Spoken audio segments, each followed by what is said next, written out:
Ya lo agarró. Ya va a empezar, ¿eh? Pero, Maestro, buenas tardes. Vamos a entrar al aire Sí, en unos minutos. Ya está. bueno, Sí, permítame, maestro, ya estamos. escucha?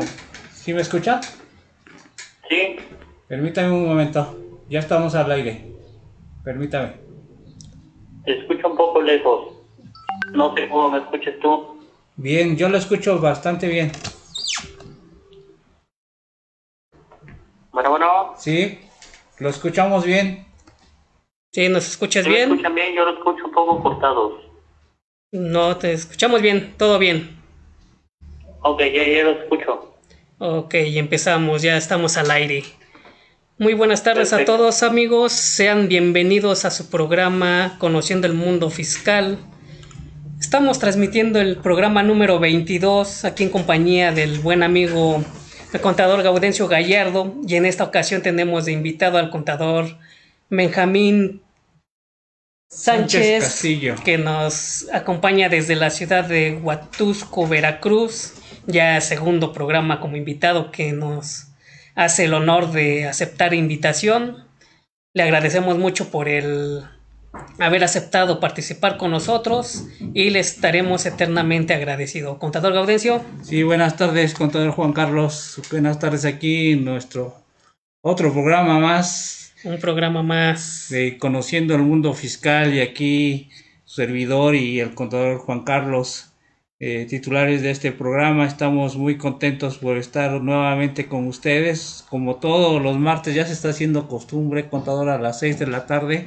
Pasamos. Empezado. Bueno, en este caso es en vivo, son 6:17. Ya empezamos un poco tarde. Aquí, como siempre, es un programa en vivo y siempre hay, a veces hay problemas técnicos que nos impiden a veces comenzar con el programa en tiempo. Una disculpa de antemano, y aquí estamos. Como bien decía el contador Juan Carlos, tenemos de invitado al contador público certificado y maestro en impuestos José Benjamín Sánchez Castillo de Huatusco, Veracruz. No se nos ha hecho conocer su ciudad, pero créame que un día lo vamos a ir a entrevistar hasta allá y vamos a hacer en vivo en su propio despacho del contador.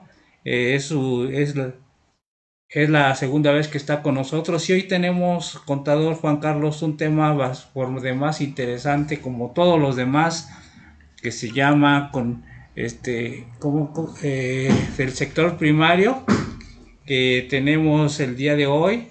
Es súper interesantísimo porque vamos a tocar todo lo que se refiere al sector primario, por el cual estamos denominando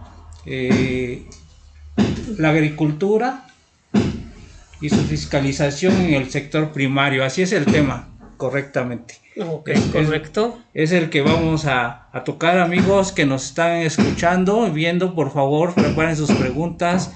El maestro Benjamín es un experto en el tema y lo tenemos ya en la línea. Él ya nos está escuchando. Le vamos a ceder la palabra para que se presente y nos salude, y los salude a todos ustedes. Maestro Benjamín, lo escuchamos perfectamente bien. Sí, por favor, adelante. Pues muy buenas tardes a todos en este programa denominado Conociendo el Mundo Fiscal de esta barra de juristas de México, Colegio Profesional, y a ustedes, colegas Juan Carlos Castillo y Gaudencio Gallardo. Gracias por la invitación, como siempre. Ahora sí, el tema que vamos a tocar en esta ocasión pues es la fiscalización, ahora sí, de lo que es el sector primario, la agricultura, y ahora sí todo lo que conlleva a ello. Y por ahí vamos a tocar un tema muy importante, ya casi el final, que sería como que el platillo fuerte, que es la geolocalización, ¿sí? Que está implementando el SAT desde el 2014, por ahí lo vino metiendo, por ahí muchos se opusieron a esa geolocalización, pero pues bueno, es una herramienta de fiscalización que el propio SAT está implementando.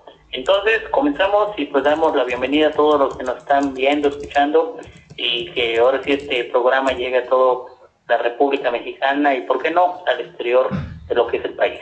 Así es, maestro, comenzamos. Sí, algún día de estos estaremos, si es que no lo estamos, más allá de las fronteras, maestro. Si llega a Oaxaca ya estamos en otro país, eso para empezar.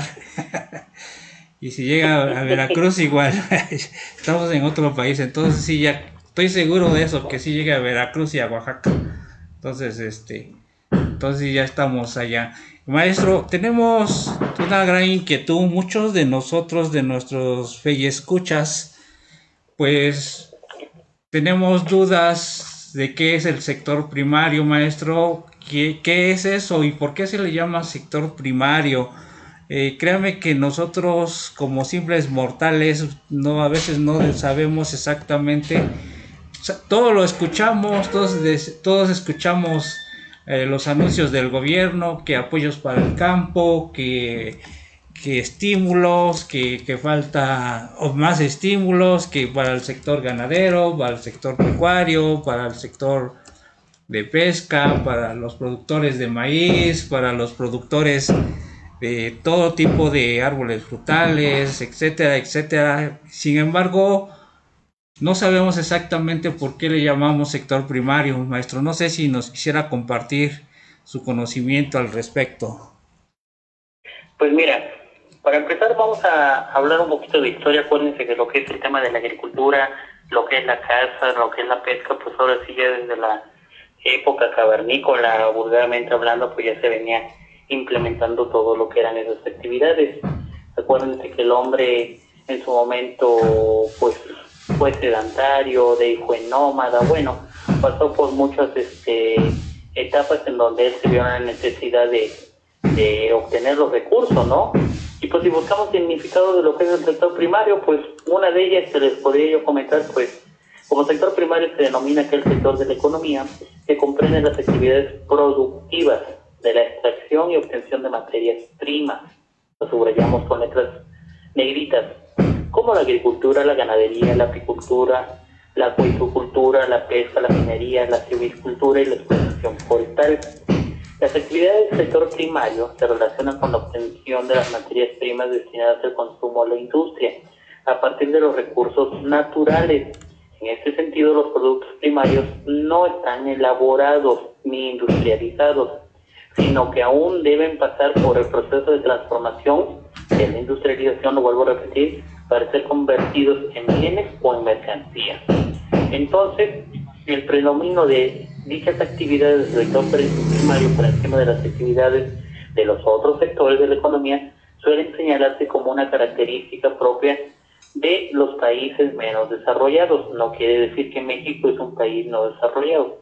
México goza de un amplio territorio que si algún mandatario, algún presidente en un futuro llegara a ver el potencial que tenemos dentro de ese sector, seríamos potencia. Yo siempre se los he puesto de ejemplo, ¿no? A Pepe Mujica cuando gobernó pues era un gran exportador ahora sí de carne, ¿no? Un sector ganadero ya en Sudamérica muy importante, ¿no? Los japoneses, sector primario, ellos aunque no tienen un territorio muy amplio, explotan grandes cantidades de lo que son los productos agrícolas y los exportan. Imagínense, Japón me atrevo a decir que es una parte como Veracruz cuando mucho, y eso se queda pequeño, ¿no? Ya si nos vamos a lo que es el sector primario dentro de lo que es la ley del impuesto sobre la renta, pues ahí simplemente se lo divide, que en el capítulo 8 de la ley del impuesto sobre la renta lo divide como régimen de actividades agrícolas, ganaderas, silvícolas y pesqueras. Ahí nunca se va a hablar de que sector primario, ahí simplemente se está relacionando los 4 capítulos que conlleva ahora sí lo que es el sector primario. Ok, correcto. Sí, maestro, qué interesante lo que nos comenta. Muchos de nosotros pues estamos, créanme que a lo largo del país, a lo largo y ancho, hay mucha extensión de terreno en el cual pues están los productores de todos los sectores, maestro, pecuarios y vegetales, que unos se dedican al maíz, otros al trigo, a las frutas, a lo que quieras y mandes, y la otra parte a la engorda de ganado, a las vacas de leche, a la parte lechera, las ovejas, abejas también. Abejas, no es lo mismo ovejas que abejas, a las cabras, como puedes ver, hay muchos productores de todos los sentidos, hay inclusive de cerdos, no nos podemos olvidar. Déjate comento rápidamente que en la Ciudad de México, la parte norte de la ciudad se destaca como una parte de muchas industrias. Sin embargo, también desde hace muchos años, yo creo más de 200 años, se han dedicado a la crianza de cerdos, y créeme que no es una zona rural, porque en la Ciudad de México se divide por zonas rurales, aunque pareciese que en la Ciudad de México es puro asfalto, también hay agricultura, y ellos se dedican en la parte norte de la ciudad a la porcicultura, y en la parte sur de la Ciudad de México están todos los demás sectores, así como en los estados, que obviamente ellos sí se dedican al sector primario. Ya me sé que, por ejemplo, en Michoacán ellos producen muchísimo aguacate, en Guanajuato muchas fresas, se van en Veracruz obviamente el café y todo, y frutas y verduras que tienen, y en la parte norte del país encontramos que los tomates, los jitomates, etcétera, etcétera, y en el sur pues no me dejarás mentir del país, que se producen todos estos. Y entonces en cada uno de esos estados, maestro, pues hay productores, pero muchos, el problema que nos aqueja, maestro, es que muchos productores no están asesorados, no les llega la información, a lo mejor técnica sí, porque la SADER se encarga de todo ello, pero en la parte fiscal, contable y de costos de producción están solos. Precisamente por eso tenemos este programa, para tratar de alcanzar a todos los productores de este sector que no están pues debidamente capacitados y asesorados por un contador en la parte fiscal y en la parte contable y de costos, por lo cual pues esa es nuestra verdadera intención del día de hoy, pues llegar a ellos, maestro. Así es, abundar un poquito más en la cuestión fiscal, que es en lo que la mayoría de los que nos han preguntado, ese es ahora sí que su problema, ¿no? Porque ellos, es como dicen, lo sé hacer, yo me dedico a trabajar, pero no, fiscalmente hablando, estoy en blanco porque no tengo ni la más remota idea de cómo pueda tributar yo. Sí, y el problema está que ahora con el alcance de la autoridad, pues a ellos también le están llegando los requerimientos, contador Juan Carlos, y debidamente, y dicen, ¿y ahora qué voy a hacer, no? Ahora, como decía un célebre personaje de la televisión, ¿y ahora quién me va a ayudar, no? ¿Quién podrá defendernos? ¿Quién podrá defendernos? Entonces, pues ahí está el maestro Benjamín. El maestro Benjamín, efectivamente. Maestro Benjamín, adelante. Quisiéramos preguntarle una pregunta más, que es la siguiente: ¿quiénes pueden tributar en este régimen, maestro? Pues mira, estoy explicando todo lo que comentan sobre lo que son las actividades del sector primario, pues tiene mucha razón en lo que comentan, y cada vez ahorita tocaron un punto importante, que es el que en la Ciudad de México hay ciertos parte de la población, parte de lo que es el territorio, que a lo mejor no pudieran ser partes esenciales de lo que es el sector primario. Esa parte es muy importante, ya que, por ejemplo, a lo mejor ustedes que están en la Ciudad de México tienen un cliente por ahí que a lo mejor vive en el pleno corazón de la Ciudad de México, que les gusta, vive ahí por Monumento a la Revolución, ¿no? Y que diga, ¿sabes qué? Yo me dedico a la siembra y cultivo y cosecha de maíz. Y va a decir el SAT, ok, sí te creo, pero tu domicilio fiscal está cerca del Monumento a la Revolución, yo no veo por ahí una parcela de milpas, como que no te creo, ¿no? Pero bueno, eso lo vamos a dejar al último, que es ahora sí el tema, algunos tips que por ahí les voy a dar. Entonces, ¿quiénes pueden tributar dentro de lo que son las actividades agrícolas, ganaderas, silvícolas y pesqueras? Pues se lo menciona lo que es el capítulo 8 de la Ley del Impuesto sobre la Renta. En el artículo 74 dice que deberán de cumplir con sus obligaciones fiscales en materia del impuesto sobre la renta conforme a lo establecido en el presente capítulo los siguientes contribuyentes. Dice, Las personas morales del derecho agrario que se dediquen exclusivamente a actividades agrícolas, ganaderas, avícolas y las sociedades cooperativas de producción y las demás personas morales que se dediquen exclusivamente a dichas actividades. Inciso 2. Las personas morales que se dediquen exclusivamente a actividades pesqueras, así como sociedades cooperativas de producción, y las personas físicas que se dediquen exclusivamente a actividades agrícolas, ganaderas, avícolas o pesqueras. Entonces, estamos viendo una parte fundamental de ese artículo 74 de la Ley del Impuesto sobre la Renta, y nos dice que te dediques exclusivamente, ¿sí? Ok, entonces, ya cumplo con todos los requisitos, si tengo mi parcela, no voy a engañar al SAT, porque realmente estoy rentando, soy propietario de la parcela donde voy a sembrar frijol, arroz, maíz, bueno, frutas y legumbres, lo que vaya a hacer.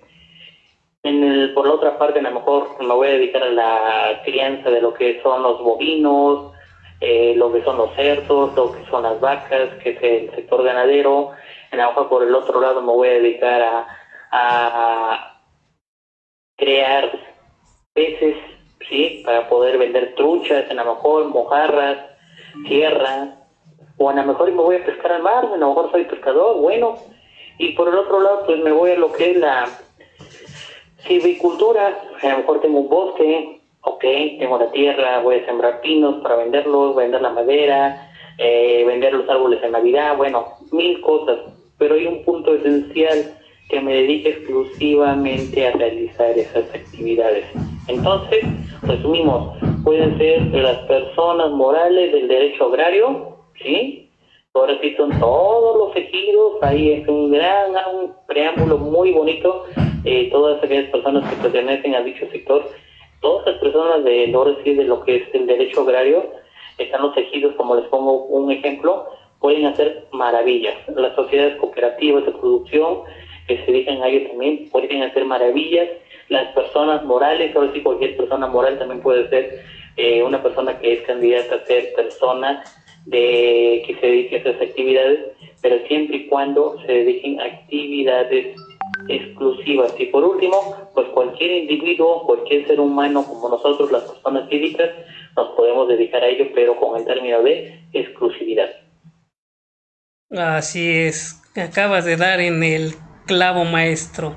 No es lo mismo dedicarse a hacer venta o compra o hacer un intermediario a hacer exclusivamente la actividad. Aquí es donde la mayoría de los agricultores es donde tienen la duda, porque muchos, como lo comentábamos, nada más se dedican a comprar y revender, y no es lo mismo comprar y revender a sembrarlo, criarlo, ver todo el proceso, ver cómo va creciendo el producto. O sea, esa es la exclusividad, de que te dedicas 100% y de lleno a dicha actividad. Es correcto, porque ahí ya estamos comercializando, maestro. Hasta el año antepasado todavía no se podía unir eso en la parte fiscal, pero eran dos cosas diferentes. Como bien dice el contador Juan Carlos, una cosa es producir y otra cosa es comercializar. Inclusive hay muchos productores en todo el país que nos han preguntado, como la otra vez estábamos poniendo un ejemplo de las flores, si pagaban IVA o no pagaban IVA. Se empiezan a derivar muchas preguntas en el aspecto de qué pasa si yo produzco pero también lo quiero vender, qué pasaría, graba IVA o no graba IVA. Entonces desde ahí ya empezaron los problemas de los productores, porque ellos dicen: yo solamente produzco y vendo, a mí no sé nada de impuestos, yo no sé si tenga que pagar impuestos o no tenga que pagar, pero sí se están metiendo en grandes problemas, porque la autoridad pues no perdona el hecho de ignorar. La autoridad te requiere y te multa en un momento dado porque dice: no me has pagado mis impuestos que debiste haberlo hecho y no lo hiciste, estás multado, y ahí está tu requerimiento, ahí está tu multa y págala, ¿no? Entonces es cuando se preocupan los productores, maestro Benjamín. Ahí está el primer problema. Adelante, maestro Benjamín. Maestro. Bueno, sí, los escucho. Sí, le comentaba yo que ese es de los grandes problemas que tienen los productores, que la autoridad ya los está fiscalizando y ya está, ahora sí que ya llegó a ellos. Antes se acostumbraba que pues ni los conocía, pero ahora ya está muy al pendiente de ellos, maestro. Pues sí, claro que sí, desde en su momento acordémonos que lo que es el sector primario, pues es un sector muy noble, el cual había muchos por ahí, dijeran, abusivos, que ahora sí se aprovechaban del sector y pues ahora sí simulaban esas operaciones que tenían con ese sector. Acordémonos que por ahí hay una extensión de salarios mínimos que se convierten en UMAS, porque al final de cuentas en la ley vienen redactados como salario mínimo, pero pues acordémonos que ya se utilizan lo que son las UMAS. Entonces, si vemos tan solo de lo que es una persona física para este año 2020, pues estamos hablando de 40 UMAS, al año estamos hablando de un promedio de 1.268.000 pesos en promedio, que tienen de exención del pago del impuesto. Entonces, la propia autoridad, al ver toda esta irregularidades que ocasionaban dichos pseudo productores, pseudo ganaderos, pues empezó a poner candado, ¿no? Por ahí hubo muchos detalles, nos decían, vamos a hacer una revisión, pásame el contrato para empezar, dime si tu parcela es propia, es en arrendamiento, en comodato. Entonces, pásame tu contrato. Si tienes, por ejemplo, lo que es la siembra, cultivo, cosecha de algún producto agrícola, pues por lo tanto debes de contar con un personal. Acuérdense que por ahí, para las leyes de la seguridad social, pues nos dicen que se deben de asegurar, ¿no? Y en su momento podemos optar por una facilidad administrativa para poder deducir ese sueldo, un porcentaje dentro de lo que son las facilidades administrativas, tener erogaciones relacionadas con dicha actividad, sí, o sea, entonces si me dedico a lo que es la siembra y cultivo y cosecha de maíz, pues por lo menos dentro de mis gastos voy a tener lo que son los fertilizantes, ahora sí lo que son la adquisición de tractores en su momento, la adquisición de la semilla, etcétera, ¿no? Por otro lado, pues ahora sí tengo que tener un control de entradas y salidas, es decir, llevar una contabilidad simplificada desde el productor hasta lo que es el asesor fiscal, porque yo he visto por ahí que muchos hacen un CFDI y le ponen 20 toneladas de maíz a tanto, por tanto, y se acabó, ¿sí? Pero tú vas a ver la parcela y es a lo mejor una hectárea o una tarea, ¿sí? Y tú dices, bueno, ahí dio 20 toneladas, como que no tiene lógica, ¿no? Entonces, por ahí vienen todas esas cuestiones y es por eso que ahora sí la autoridad ha venido cerrando, ha venido poniendo candados, por ejemplo, el sector cafetalero, ya existe un padrón de cafeticultores, está el padrón ganadero, está el padrón, ahora sí lo que es el Consejo Nacional de Pesca. Bueno, vemos que ya hay padrones por donde quiera, ya los están empadronando, pero uno que yo he visto que todavía no los tienen bien controlados es lo que son el sector de la agricultura, el ganadero, el pesquero, inclusive el de la agricultura, ya los tienen por ahí con muchos candados, pero lo que es el sector de la agricultura todavía va en pañales por ahí y hay muchos que les están metiendo goles por ahí. Sí, y como usted bien comenta, maestro, pues están aprovechando del productor porque a ellos son quienes los están metiendo en problemas, como el ejemplo que acaba de decir del maíz. Si la parcela puede producir 5 toneladas, ¿cómo es que estás facturando 20, no? Entonces desde ahí ya hay un gran problema para el productor, que alguien se está aprovechando de ellos y ellos los están metiendo en problemas. Es muy interesante, maestro, la verdad, lo que nos comenta. Quisiéramos preguntarle qué deducciones tienen autorizadas estos productores, que muchos de nosotros no los conocemos y muchos de nuestros amigos pues no lo toman en cuenta porque al final... Ok, al hablar de lo que son las deducciones dentro de lo que es el sector primario, para empezar ahora sí lo que es el asesor fiscal va a platicar con ellos, ¿no? Acuérdense que como toda contabilidad, de acuerdo a las normas de información financiera, pues debemos de llevar dicha contabilidad de manera simplificada o de manera, por así, como lo pide el Código Fiscal de la Federación, a través de una contabilidad electrónica, pero con ciertas características muy principales de lo que es el sector primario. Al hablar de esas características de lo que es el sector primario, entonces muchos dicen, un sector primario por lo regular no lleva contabilidad. Pero ahí viene la primera pregunta, oye, si ellos realizan erogaciones, ellos realizan enajenaciones, ellos tienen inventarios. Por ejemplo, les voy a poner un ejemplo tan fácil. Lo que es en el sector ganadero, acuérdate que hay dos partes. Si tienes, ahora sí, lo que es tu ganado y tienes una vaca, acuérdense que esa vaca es un semoviente, ¿no? Entonces, bien, puede ser un activo, el cual lo vas a registrar dentro de tu contabilidad y me dirán, un semoviente, o sea, una vaca, ¿es un activo? Claro que sí, si te está produciendo leche, es un activo y lo debes de registrar dentro de la contabilidad como unas partes de tus inventarios. Entonces, ahí en esa parte, activo, inventarios, oye, entonces si es un activo, forma parte del inventario, ¿cómo lo voy a deducir?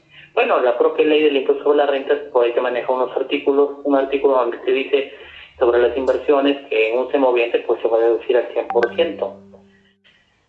Entonces, si yo tengo erogaciones, ¿qué puedo meter? ¿Qué puedo deducir? Y acá es donde viene lo que es la estrategia del asesor fiscal.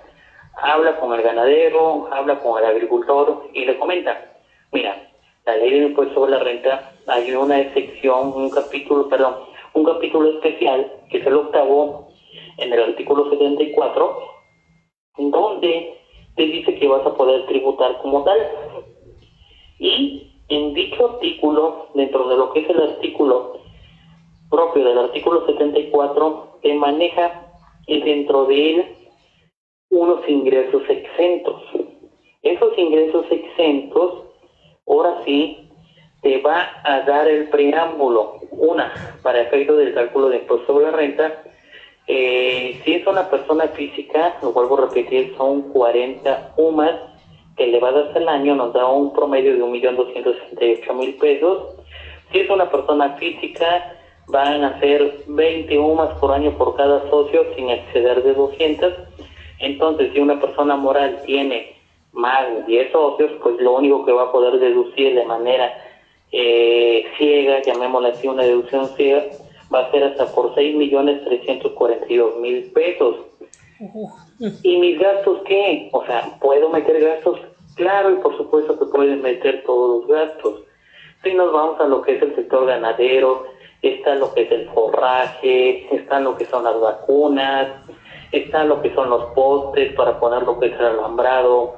Hay muchos ganaderos que han estado importando lo que es el zacate para poder alimentar el ganado, incluyendo el pasto, porque hay un tipo de pasto especial que traen de Sudamérica, el cual lo compran y lo pueden facturar.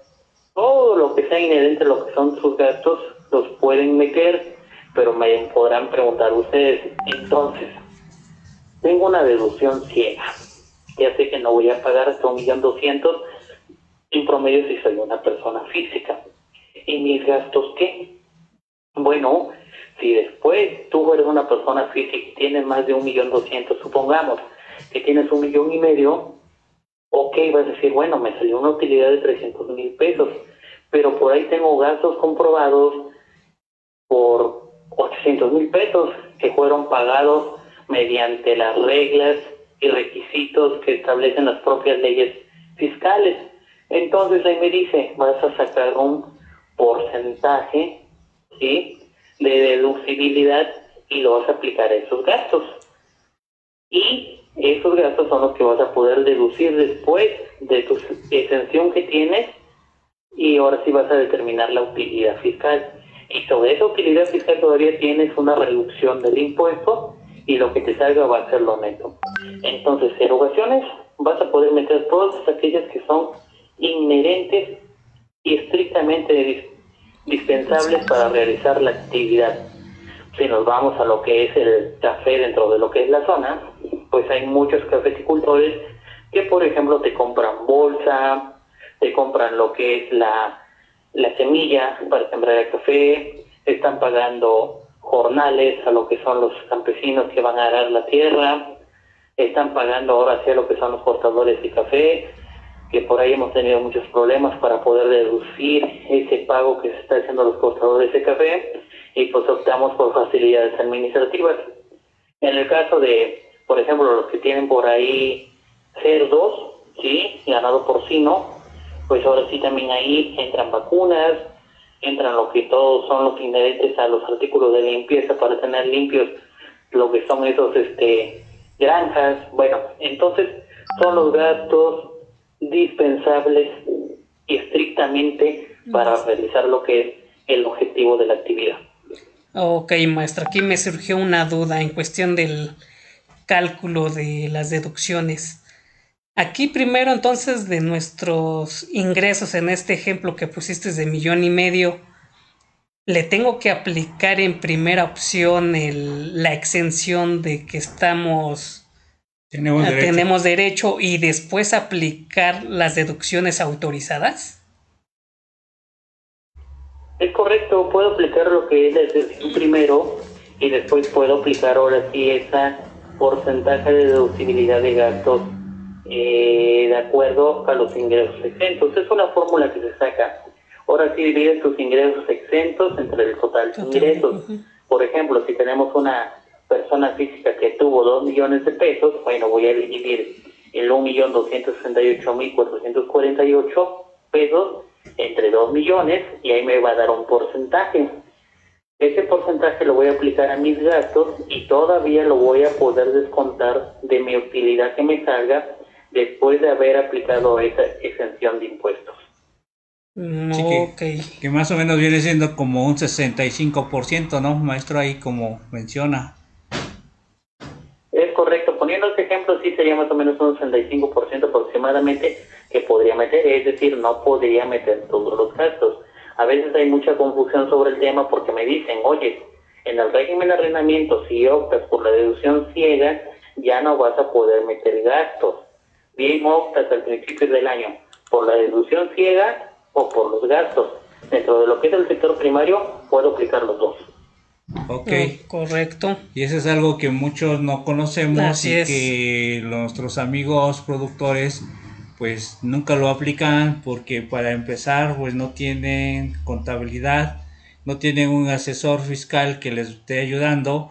Cosas muy importantes que ha mencionado, maestro, como los activos biológicos, que no sabemos a veces cómo contabilizarlo. Los propios contadores a veces no estamos en esa área y no sabemos cómo hacerlo. Inclusive hay, no me dejarás mentir, maestro, hay sementales que te pueden costar, a lo mejor si hablo de un cerdo te pueden costar 500,000 pesos, y si estoy hablando de un semental bovino te puede costar 2 millones, y que pues en realidad es una cantidad que pues es un activo, no es un gasto, y que muchas veces tenemos que ver cómo lo vamos a deducir, en qué porcentajes, sus propios gastos inherentes de ese semental, porque si nos vamos a la parte de costos, tenemos que tener exactamente cuánto nos va a producir, bueno, un estimado de acuerdo a la raza, de acuerdo a los años, etcétera, etcétera. Tendríamos que determinar cuál va a ser su vida útil como cualquier otro activo, maestro. Es correcto, así, al final de cuentas, como tú dices, por ejemplo, si yo quiero un semental bovino que venga ahora sí importado de Uruguay, llamémosle así, ¿cuánto no te viene costando? Te viene costando 1 millón de pesos, 2 millones de pesos, inclusive dependiendo de la raza de lo que son estos bovinos o sementales, ¿no? Y ahí es cuando viene esa parte, ¿no? De que cómo lo voy a deducir, o sea, realmente me costó mucho. Y realmente, ¿de qué manera podría deducir? Bueno, que al final de cuentas ese porcentaje que yo voy a poder deducir, pues me lo marca el famoso artículo 34 inciso, fracción octava, fracción novena, ¿sí? La 9, que te dice que el 100% para semovientes y vegetales, es decir, lo vas a poder deducir al 100%, siempre y cuando, por ejemplo, traiga ese famoso CFDI, pero si viene del exterior, entonces, ¿qué es lo que vamos a hacer? Ahí vienen muchas dudas, ¿no? Y, por ejemplo, era una pregunta muy común que hacían, bueno, oye, si no tiene el RFC, porque en otros países no se maneja de esa manera, bueno, ¿qué es lo que vamos a hacer? Bueno, acuérdense que por ahí hay una regla dentro de lo que es la resolución miscelánea, que es la 2.7116, y dice que debe de contener por lo menos este comprobante que viene del extranjero, el nombre, la denominación o razón social, su domicilio y su número de ID fiscal del extranjero, en caso de contar con él o su equivalente, lugar y fecha de expedición, el RFC o nombre o denominación o razón social de quien lo recibe, o sea, nosotros, ahora sí, la unidad, el peso, la clase de bienes, definición del servicio, el valor unitario, número, importe. Entonces, nos apegamos a esa regla de lo que es la 2.7116 y ya podríamos, por ejemplo, deducirlo, ¿no? Ahora sí, hacer todo lo que es esa equivalencia de pesos de Uruguay, de la moneda que se esté manejando en aquel país a pesos mexicanos, y o bien apegarnos a lo que es el artículo 34 y poderlo deducir de esa manera al 100%. Así es, maestro. Aquí comentaba yo, maestro, en relación de lo de la excepción, porque al momento de, por decir, en esta ocasión me tocó una pregunta de un agricultor que me decía, a ver, Juan Carlos, yo estoy gastando $500,000 de mis gastos de por mi actividad. Estoy ingresando 800,000 pesos, pero nada más estoy gastando 500. Pero de esos 500, con comprobantes nada más tengo 100. ¿Cuánto voy a pagar de impuesto? Me decía en esa ocasión. Le comentaba, no, es que tú como persona física tienes una exención en UMAS de tanto.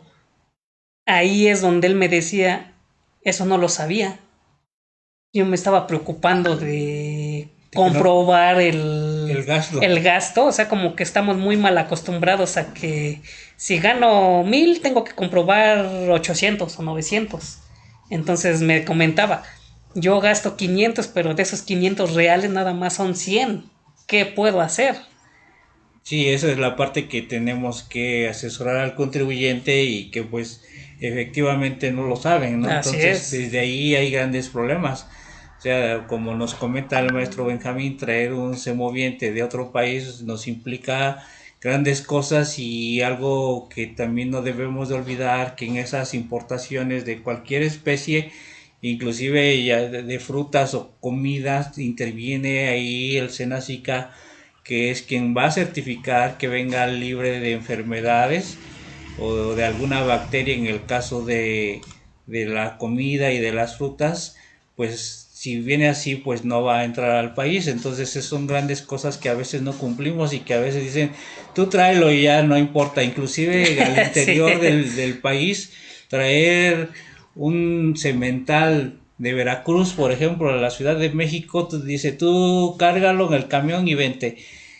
No nos preocupamos porque tiene que tener un pasaporte, no nos preocupamos porque tiene que cumplir con las reglas de sanidad, que son bien importantes y que tienen que venir con ese certificado, aparte de que tienen que traer un traslado, un documento de traslado por si no se pierden, que tiene que venir aretado el animal, que tiene que certificar un médico veterinario que no esté enfermo, que al llegar aquí a la Ciudad de México o al estado que sea tiene que estar en cuarentena.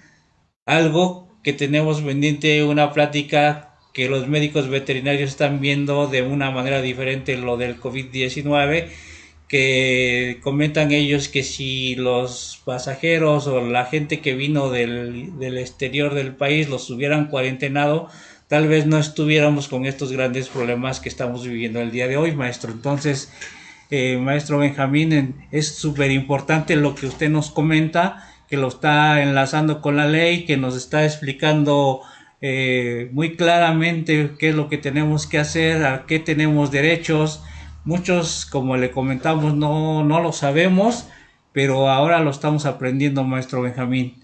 Así es la plática tan importante que tenemos en este tema el día de hoy, y que creo que muchos de los que nos están viendo y escuchando pues también se están dando cuenta pues que tenemos muchos estímulos, muchos derechos que no aprovechamos, ¿no? Quisiéramos continuar, maestro Benjamín, con otras preguntas. Me permite, maestro, nos está llegando una pregunta de Facebook, nos comenta el contador Carlos Waldo Tello. ¿En dónde encontramos el fundamento legal para aplicar esa proporción en las deducciones? Ok, mira, no tengo mi ley ahorita a la mano porque estoy hablando desde lo que es no estoy en mi oficina, pero se los paso ahorita en un momento cuando tenga yo ese dato. Sí, maestro. Claro que sí. Muchas gracias. Quisiéramos continuar con otra pregunta y en este caso tiene que ver mucho sobre, sabes, maestro, que hay por la parte de la SADER ahora, que antes AGARPA, que hay apoyos que dan al campesino, al productor de cualquier índole. Sin embargo, no sabemos qué vamos a hacer con ese dinero porque lo estamos recibiendo, ese apoyo, ese estímulo, pero no sabemos si lo tenemos que considerar como un ingreso, porque al final de cuentas la SADER no nos está pidiendo ningún CFDI para otorgarnos ese estímulo, maestro. ¿Cómo lo tendríamos que tratar fiscalmente, ese estímulo o ese apoyo al productor? Bueno, pues acuérdense que ahora sí lo que son los ingresos o apoyos económicos, en su momento nos decían, ¿no?, que si grababan o no grababan esos apoyos económicos, en cuestión de que era el propia ley no que lo establecía. Ahora bien, acuérdense que por ahí está el artículo, me parece que el 90, si no me equivoco, ¿sí?, para que lo que son las personas físicas, en lo que son, en la fracción, me parece, déjame acordarme, me parece que era la tercera, si no me equivoco por ahí, y te hablaba de lo que ahora sí eran los ingresos exentos, ¿no?, que podíamos tener por parte de las personas, de los apoyos económicos que nos dieran las entidades gubernamentales. No tengo bien el dato ahorita de momento, no me acuerdo qué artículo es, pero creo que sí me parece que era ese. Si no, por ahí me corrigen. Sí, donde me hablaba que esos ingresos no iban a grabar. Sí, me parece que es el artículo 90, estoy entrando acá en mi celular. Lo que es la fracción 4, fracción quinta. Se dice que aquellos ingresos no grabables son los apoyos económicos. Dice, tampoco se considerarán ingresos para efectos de este título los ingresos por apoyos económicos o monetarios que reciban los contribuyentes a través de los programas previstos en los presupuestos de egresos de la federación o entidades federativas. Para lo que eran las personas físicas, ese sí, me acuerdo en su momento, que se lo marcaba dentro de lo que era el título de las personas morales, y se lo manejaba ahí en el artículo 16 de la Ley del Impuesto sobre la Renta, que estos apoyos económicos también no se consideraban acumulados para efectos de lo que era el impuesto sobre la renta. Entonces, ¿qué quiere decir? Esos apoyos gubernamentales que reciban todas aquellas personas del sector primario, pues para empezar, no van a grabar, o sea, no van a acumular. Acá el problema viene con las entidades que te dan lo que son los apoyos, porque esas entidades gubernamentales, por ejemplo, esta FIRA, están Zagarpa, a donde bajamos apoyos, por ejemplo, el apoyo para los maiceros, por ejemplo, cuando luego hay heladas, que son de 20,000 pesos, el apoyo para los que son los cafeticultores, ahorita que están dando son 5,000 pesos. Bueno, esos ingresos se deben de reflejar en un CFDI, en algo por el estilo. Bueno, muchos por ahí decían, ¿sabes qué? Si tienes la convocatoria, si tienes el estado de cuenta en donde se te depositó ese dinero, pues lo más conveniente sería hacer un CFDI al público en general y ponerle ahora sí ese importe de que es un apoyo gubernamental recibido el día tal, de acuerdo a la Gaceta o de acuerdo al Diario Oficial de la Federación, donde salió la convocatoria, y listo. Y dentro de lo que son las declaraciones de pagos provisionales o declaración anual, se manifiesta dentro de lo que son los ingresos no acumulables. Entonces, esos apoyos económicos, de una manera u otra, no son acumulados para efectos del impuesto de la renta, pero sí van a tener un efecto contable de acuerdo a las normas de información financiera. Y el problema que viene, les digo, es que luego esas entidades se dicen, tienes que comprobar esos 5,000 pesos, esos 20,000 pesos, en que te los gastaste. Si, por ejemplo, con un apoyo porque tu cultivo ahora sí se perdió, compruébamelo con CFDI de que compraste la semilla para volver a sembrar ahora sí tus campos de maíz, en el caso de los maiceros.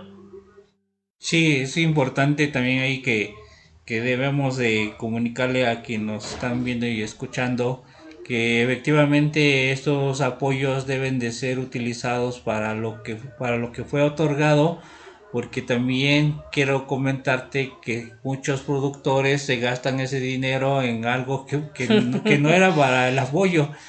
Mucha gente así lo está haciendo, le dan un mal uso, lamentablemente por eso los apoyos han disminuido, porque la autoridad, en este caso Zagarpa, se ha dado cuenta que no son bien utilizados y entonces pues ya les pone más requisitos, ya les pide que lo comprueben con documentos fehacientes, con el CFDI correspondiente, pues para que se cerciore que el apoyo sí fue utilizado para lo cual fue otorgado, ¿no? Entonces, exactamente. Eso es algo también malo que de algunos productores que no están haciendo lo correcto, ¿no? Pero sí cuando sí se debería de utilizar para lo cual pues fue otorgado. Entonces sí la autoridad nos está cerrando más las puertas. Yo no creo que sea malo. Al final, si tú estás haciendo lo correcto, no te va a pasar nada y vas a salir avante, ¿no? Entonces realmente no vas a tener problemas. El problema también también está que muchos de esos productores ni siquiera están dados de alta en el SAT, y a veces muchos de ellos no tienen RFC, que ahora ya en la actualidad la SADER, antes de darte el apoyo, se cerciora que sí estés dado de alta en el SAT y te pide tu constancia de alta en el SAT para que él se cerciore y diga, sí estás inscrito. Entonces sí existes, ¿no? Porque muchas veces llevaban hasta actas de nacimiento o INES de personas que ya habían fallecido y aún así le estaban otorgando el apoyo, maestro. Entonces sí es correcto, estamos de acuerdo con lo que tú nos dices, que sí, que aunque no vayan a grabar o que no vayan a acumular, sí tendríamos que comprobar y hacer un CFDI al público en general, pues porque muchas veces son transferencias que ya llegan a la cuenta del productor o algún cheque que se lo están dando, sin embargo sí hay rastreabilidad, ¿no? Entonces, más que nada es ya como un requisito de la dependencia para asegurarse que se va a aplicar ese recurso en el tema que haya dado ese apoyo. Sí. Normalmente la mayoría se piden ese tipo de apoyos por, como bien lo comentó el maestro, por algún desastre, que se echó a perder mi cultivo, hubo una inundación,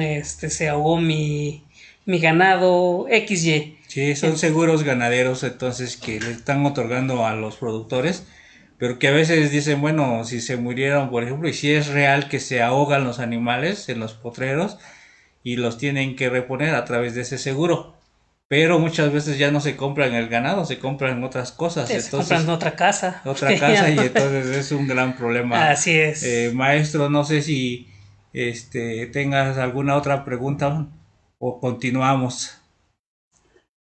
Pues mira, en cuanto a lo que me preguntaban sobre dónde se puede aplicar lo que son los gastos y la exención, sí, del amigo. Artículo 74 en la fracción segunda te dice cómo calcular el ICR del ejercicio.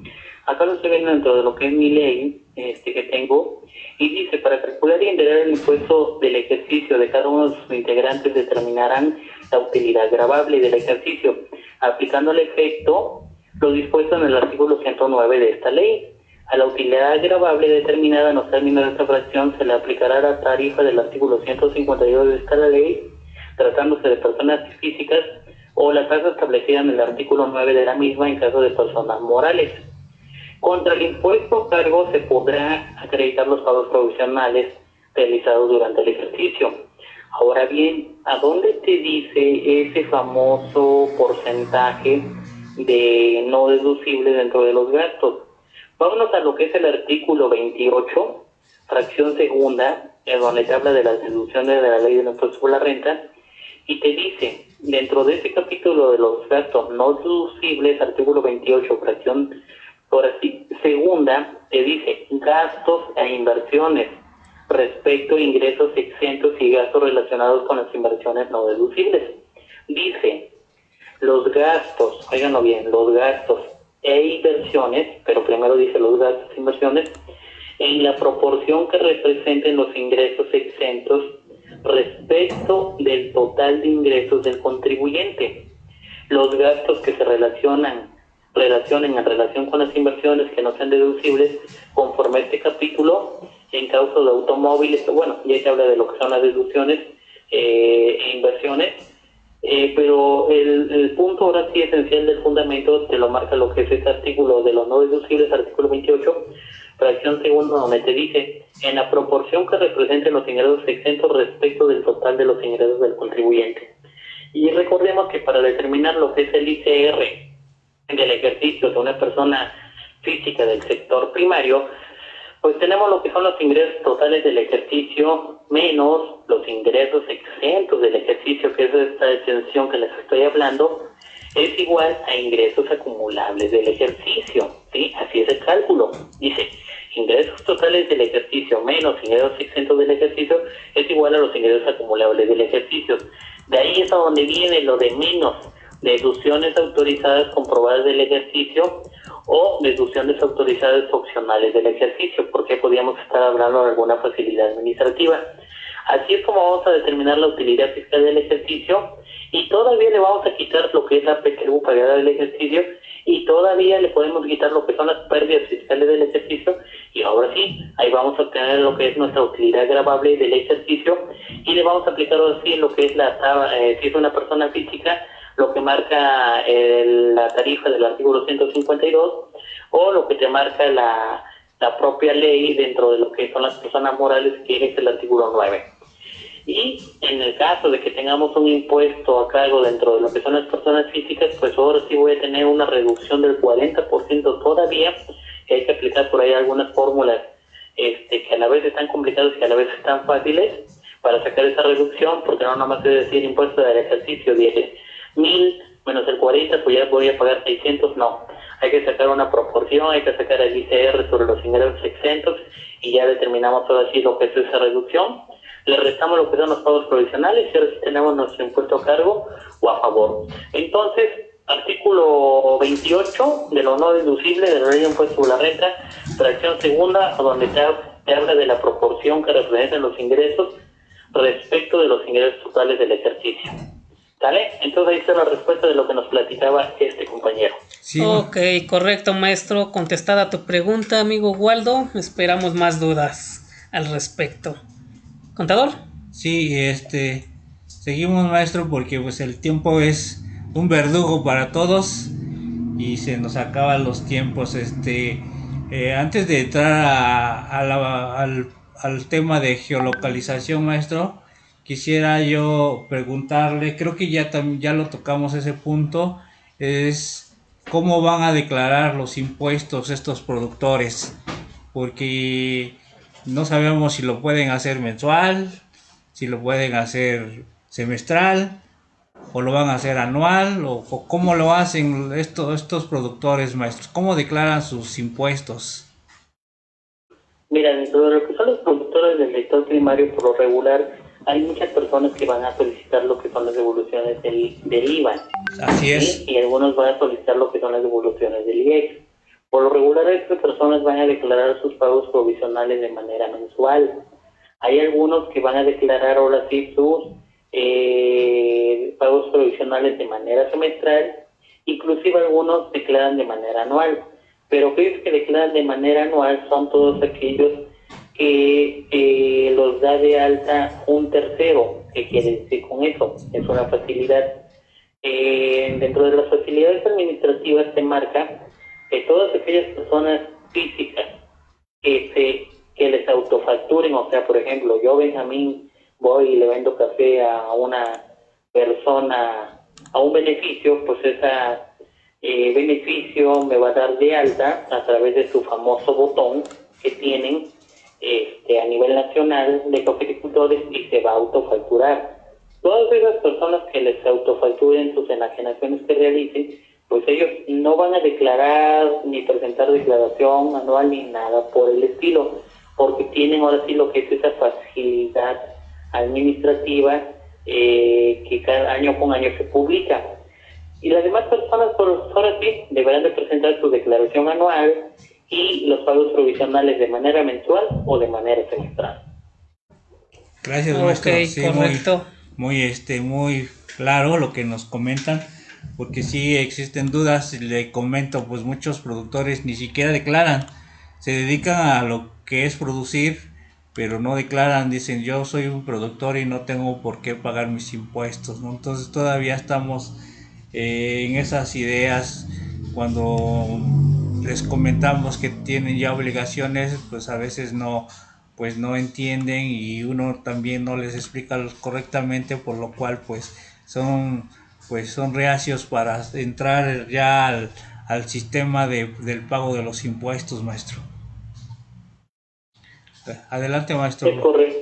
Sí, es correcto. Prácticamente hay muchas personas que desconocen todavía cómo van a declarar, y hay muchas personas que dicen yo soy productor, no tengo ninguna obligación, pero pues todo va a depender del momento en que se dieron de alta y si ellos son los que están realizando lo que son sus CFDI o los están realizando un tercero, es decir, se están autofacturando otras personas de los que les enajenan sus productos, y de ahí no nace la obligación para ellos para presentar pagos provisionales o anuales. Entonces, para ir cerrando el tema, por ahí acuérdense que íbamos a hablar, y lo tocaré así en corto. Acuérdense que por allá por el año 2014, sí, más o menos, estábamos hablando de que cuando estaba Aristóteles Núñez, nos hablaba él de que íbamos a tener como una nueva herramienta de fiscalización, porque él decía que tenían que acreditar el lugar a donde estuviera el contribuyente, a donde hubiera la evidencia material de producción, comercialización, para poder presumir ahora sí la existencia de las operaciones del contribuyente. En su momento se dijo que esta herramienta de fiscalización, ahora sí llamada geolocalización, era simplemente para lo que era el domicilio fiscal, que era para cotejar, ¿sí?, que los contribuyentes que estuvieran registrados a través de esta geolocalización iban a poder localizar a los contribuyentes y después tomar fotografías de sus casas, oficinas, bodegas, locales comerciales, para erradicar lo que era la evasión fiscal y, en su caso, acreditar la inexistencia del domicilio de las operaciones para poder empezar con lo que era la fiscalización de esas negociaciones. Entonces, ahí en el 2014 supuestamente se quedó esa herramienta de fiscalización llamada geolocalización. Recordemos que la geolocalización es la capacidad para obtener la ubicación geográfica real de un objeto, como es como un radar, un teléfono móvil o un ordenador conectado a Internet. Supuestamente las definiciones que encontramos dentro de Internet. La geolocalización puede referirse a la consulta o la ubicación, o bien para consultar la real ubicación del contribuyente o de algún lugar. Aquí es muy importante. Últimamente se han dado casos que, por ejemplo, cuando estaba ahorita cuando es la materialidad de las operaciones, llaman a los contribuyentes, por ejemplo, dicen, oye, yo veo que dentro de tus operaciones compraste naranja, te lo compraste a José Benjamín, ahí en Huatusco. Ok, demuéstranos que realmente produces naranja y tienes como domicilio fiscal y no tienes dado de alta una sucursal, ¿sí?, porque te lo maneja el reglamento de la ley de impuesto sobre la renta, que debe de dar, ahora sí, donde esté tu parcela, pues ahora sí es como si fuera una sucursal o el lugar a donde vas a tener realmente tu fuente de riquezas, y la debe de dar de alta. Pero si tu domicilio fiscal está, por ejemplo, ahí como el ejemplo que les puse hace rato, de la Ciudad de México junto al Monumento de la Revolución, pues te va a decir, oye, yo acá a través de mi radar, que yo tengo mi satélite, pues me dice que ahí no se da lo que es la naranja, ¿no? Ellos a través de lo que son los censos económicos y lo que son los censos agropecuarios que tienen ahora sí el INEGI, ellos van recabando toda esa información, año con año se van llenando de sus datos y por lo tanto la autoridad a través de esta herramienta nos está fiscalizando. Entonces, señores, si realmente tú vives junto al Monumento de la Revolución y dices que te dedicas a la siembra, cultivo y cosecha de maíz, deberás de darle al SAT una sucursal, deberás de darle al SAT, ahora sí, una bodega que diga, ¿sabes qué? Mira, mi domicilio fiscal está allá, pero ahora sí mi bodega es donde obtengo la fuente de riqueza, o mi parcela, a donde tengo esa producción de esa naranja, pues se encuentra en tal cerro, se encuentra en tal potrero, se encuentra en tal lago, en el caso de los que son los pescadores. Entonces, señores, ya no es tan fácil decirle al SAT que yo soy agricultor, cuando realmente a través de esta herramienta de geolocalización nos pueden localizar de una manera directa. Así es, maestro Benjamín, qué interesante esta parte del último punto que estamos tocando, porque efectivamente ya desde esos años, igual que en ese tiempo la Zagarpa, ahora SADER, ellos para poderte empadronar pedían exactamente eso, que estuvieses geolocalizado, quería decir dónde está tu parcela, en qué potrero, como dice usted, en qué ejido, en qué tal, para que el técnico pudiera irte a visitar tranquilamente y decir, ah, sí es cierto, aquí está tu parcela, aquí está tu sembradío, aquí está tu granja, y efectivamente es cierto lo que estás diciendo en el padrón, por lo cual aparte tendrían o tienen que acreditar pues que la propiedad es suya, o que lo tienen en un contrato con otra persona, obviamente con el dueño, pero desde ahí ya estaban ellos ligados a la geolocalización,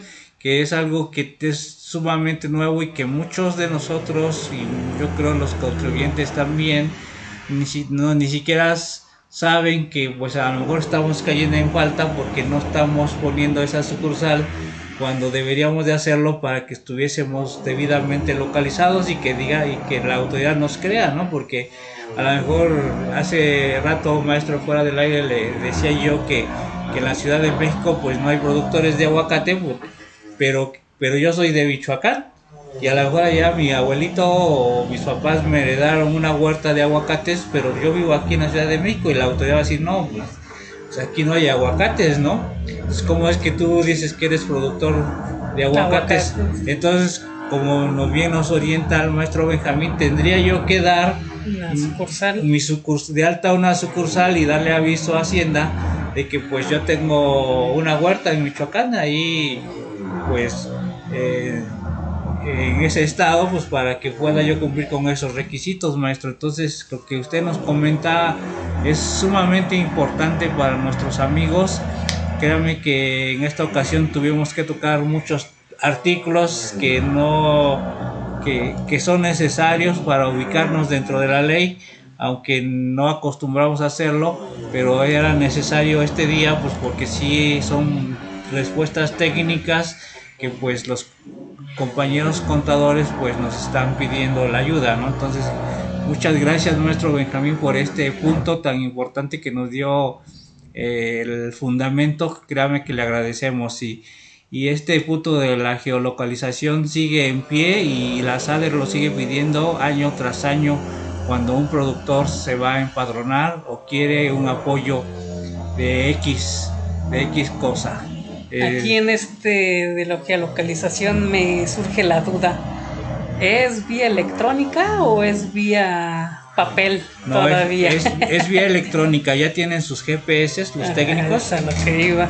van y desde ahí se sitúan en la granja o en el terreno o en el llano, en el ejido, en el cerro, y desde ahí toman la geolocalización de tal manera que, como decía el maestro Benjamín, la autoridad o cualquier persona que utilice esta herramienta precisamente vía satélite nos va a localizar.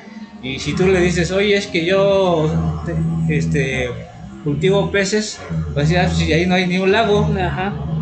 Aquí en la Ciudad de México puede pasar algo así, maestro Benjamín, porque hay gente que se da de alta o pide apoyos para silvicultura. Y vas a decir, bueno, ¿y dónde hay un lago? Solo el de Chapultepec, ¿no? Pero créeme que aquí en la parte sur... Y los canales de Xochimilco. Y los canales de Xochimilco, bueno, eso sí es más creíble. Pero en la parte sur, en la parte alta, en la Jusco y todo lo demás, existen criaderos de truchas. Y por el clima del agua fría, pues es un lugar perfecto para ellos. Sin embargo, sí podría ser, sencillamente habría que pues externarle a la autoridad y explicarle por qué nos estamos dedicando también a esa producción. Maestro, si nos quiere comentar más acerca de la geolocalización, créame que es algo bien importante que estamos conociendo el día de hoy, maestro. Es correcto, Juan, si tocar este tema de lo que es la geolocalización, pues es un tema fundamental. Tengan mucho cuidado en cuanto a estas operaciones que vayan a realizar. Ahora sí realmente tengan lo que son sus documentos soporte. Acuérdense que por ahí algunas recomendaciones que les di, pues era que si cuentan con parcelas propias, pues ahora sí tengan por ahí sus escrituras, sus títulos de propiedad. Si están en arrendamiento, en comodato, pues ahora sí realicen sus contratos o tengan sus contratos como tal. Tengan el personal que realmente van a tener, ahora sí demuestren esa materialidad de la operación. Tengan erogaciones relacionadas con la propia autoridad, con la propia actividad, para que realmente ahora sí se vaya cociendo esa materialidad. Lleven un control interno de entradas y salidas de todo lo que son sus mercancías, un inventario como tal. Si hay que registrarse ante sanidad, hay que realizar un registro a nivel nacional. Por ejemplo, los cafeticultores se deben de registrar un padrón cafetalero, pues háganlo. Si son ganaderos, inscríbanse lo que es la asociación ganadera local en su jurisdicción. En el domicilio fiscal, ahora sí, chequen por ahí el reglamento en cuanto a las parcelas que están ahí en el cerro, como les mencionaba, denlas de alta, ahora sí como una sucursal. Si tienen por ahí algunos contratos, son adquisiciones de mercancías fuertes, realicen los contratos con lo que son los proveedores. Y bueno, y la más importante, lleven una contabilidad. Ahora sí, dicen por ahí lo que las personas físicas principalmente no llevan contabilidad por pertenecer al sector primario, sí llevan contabilidad de acuerdo a las normas de información financiera. Bueno, mis estimados radioescuchas, mis estimados colegas que nos están viendo y escuchando, pues me despido y espero que por ahí en un futuro me vuelvan a hacer una invitación estos colegas Juan Carlos y Gaudencio para poderlos seguir por ahí dándole luz sobre este sector primario. Agradezco a todos ustedes y pues me despido. Que tengan muy buena tarde y muy buena noche para los de otro área. Sí, maestro, antes de que nos despidamos, quisieras decirnos tus medios de contacto o si vas a tener algún curso relacionado con el tema o si alguna vez has contemplado venir a la Ciudad de México a darnos una ponencia. Créeme que sería muy beneficioso para los productores de la Ciudad de México, para los propios contadores, que a mí se me ocurre que tendríamos, fíjate, ya te estoy comprometiendo, más bien para mí la idea es que hubiese un taller para personas, para no contadores y para contadores. Porque en la de no contadores, créeme que estarían los productores que le tendríamos que enseñar desde cero, y a los contadores pues muchos no conocemos el sector primario y pues no conocemos, y también tendríamos que tener un taller, obvio que ya es para contadores, ya sería del nivel más técnico. No sé tú qué opines, maestro, al respecto. Ok, pues me parece correcto. O sea, yo cuando ustedes quieren, esperemos que esta pandemia de lo que es el COVID-19, pues ahora sí pase dentro de lo que es nuestra localidad o nuestro estado o nuestro país o el mundo inclusive, que se tranquilice y pues con gusto estaría yo allá por la Ciudad de México presentándome con ustedes. Es muy buena la idea de proponer este taller para contadores y para no contadores, y créanme que lo podemos hacer sin ningún problema. Cuenten conmigo, con mi participación, y queda hecho por ahí el trato. Por ahí estaremos ahora sí, noviembre, diciembre, Buenos Aires o deciden cuando pase la pandemia principalmente, con ustedes dando esas conferencias o esos talleres o esos cursos, como ustedes quieran denominar. Sí. Y datos de contacto, pues todos me pueden seguir a través de mis redes sociales, dentro de Facebook principalmente. Me encuentras como CP José Benjamín Sánchez Castillo, o a mis teléfonos de oficina, el 273-33-455-02, o el correo jbsaen3130@gmail.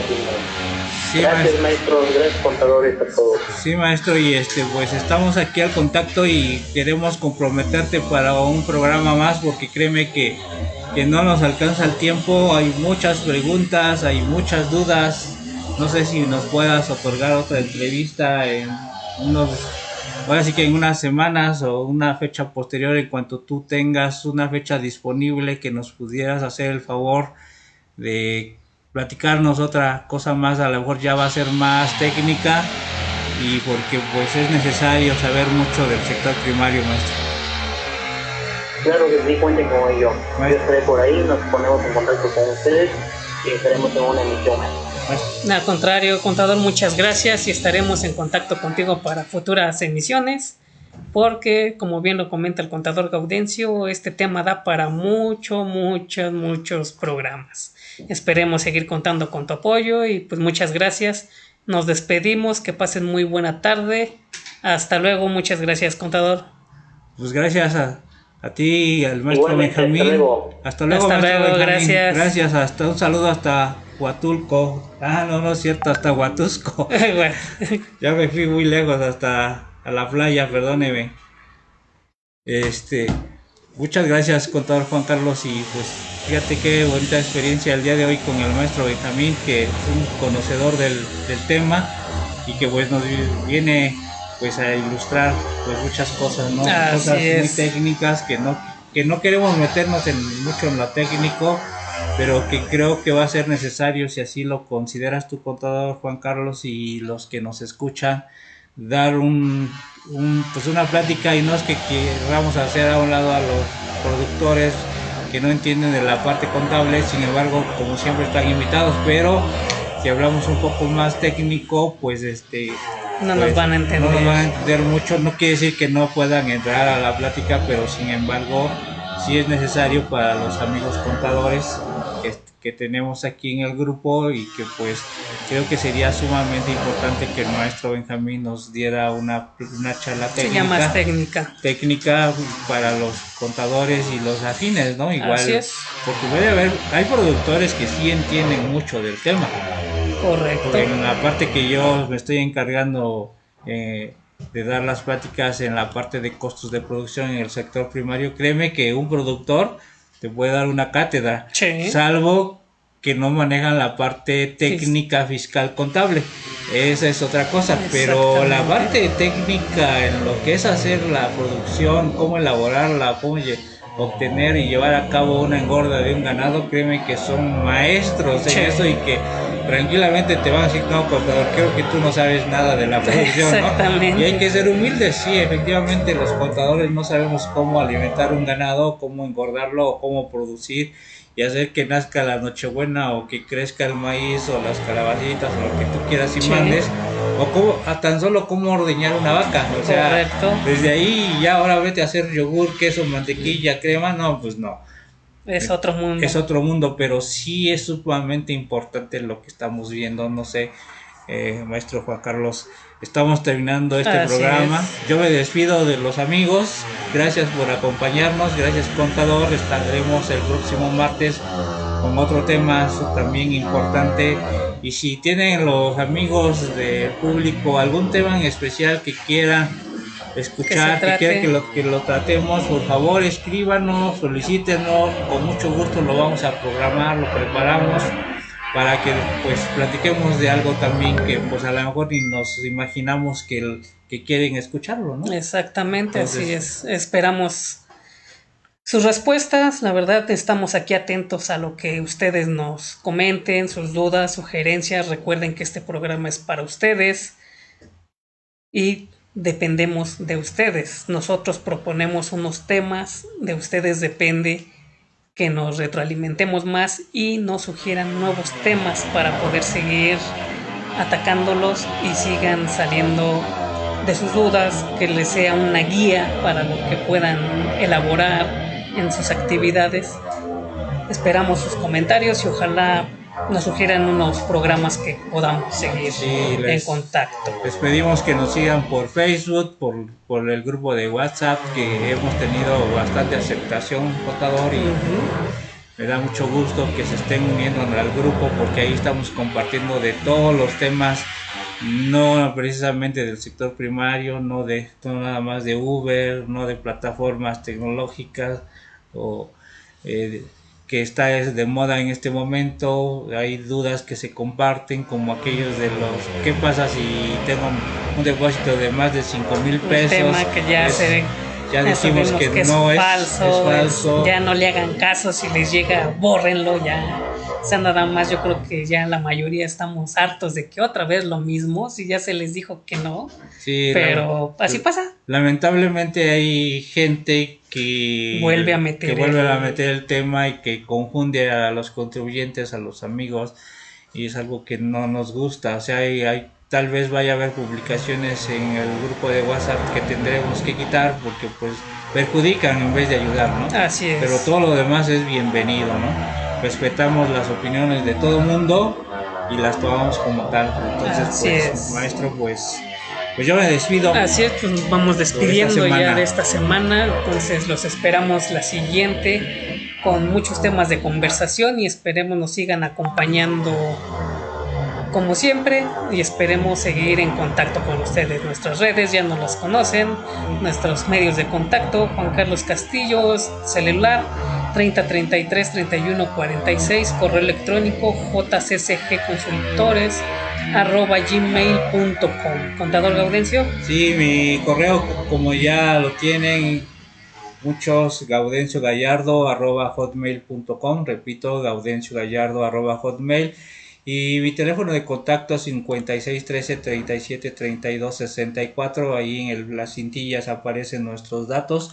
Comuníquense con nosotros, créanme que lo hacemos, no lucramos con nuestro grupo. Este es un programa que no lucra, más bien queremos ayudar y llegar a todas las audiencias de todo tipo. Entonces ese es el objetivo del programa, ¿no? Así es. Entonces pues nos estamos despidiendo de ustedes. Muchas gracias por habernos acompañado. Nos vemos la siguiente semana. Hasta la próxima. Hasta la próxima. Buenas noches. Cuídense mucho. Noches.